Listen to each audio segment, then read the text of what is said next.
দুর্গাপূজা শেষ হতে হতেই চলে এলো কালী পুজো, আর সেই সাথে আমরা সেলিব্রেট করছি দিওয়ালি। নওদাপাড়ায় অনেকগুলো কালী পুজো হয়। কিছু কিছু ছবি আমি এখানে দিয়ে দিলাম, যেগুলো আমি তুলতে পেরেছি।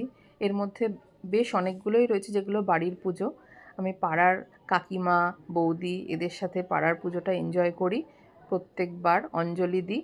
সেই সাথে সাথে আমার ভাইদের বাড়িতে দিওয়ালির পুজো, এগুলো আমরা সেলিব্রেট করি। সারা বাড়িকে লাইট দিয়ে আমরা সাজিয়ে রেখেছিলাম, বাজি ফাটিয়েছিলাম। শব্দবাজি আমরা ফাটাই না, কিছু চরকি তুবড়ি আর ফানুসও তো এবার সেই অর্থে ব্যান্ড হয়ে গেছে। হ্যাঁ, তবুও চেষ্টা করেছি অল্প করে একটু ওড়াতে, যেগুলো কিনা আমাদের এরিয়াতেই পড়ে। কারণ দেখলাম যে কালী পুজোর দিন একদম হাওয়া নেই।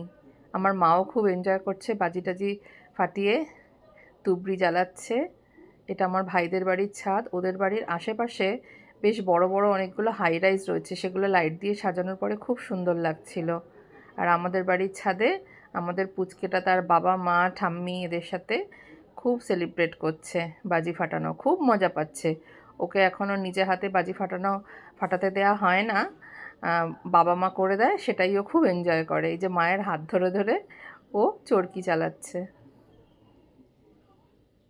খুব মজা পাচ্ছে।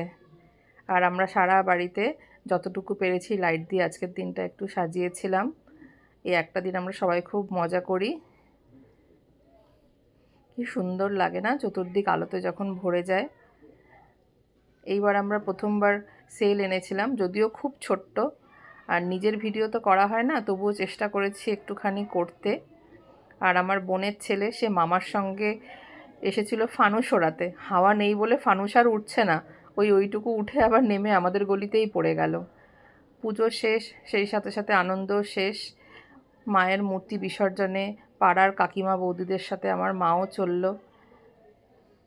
পুজোর এই উৎসবটা আমাদের আনন্দের ঠিকই, কিন্তু এই পুজোটার সাথে সাথে মনে হয় যেন একটা বড় উৎসব শেষ হয়ে গেল।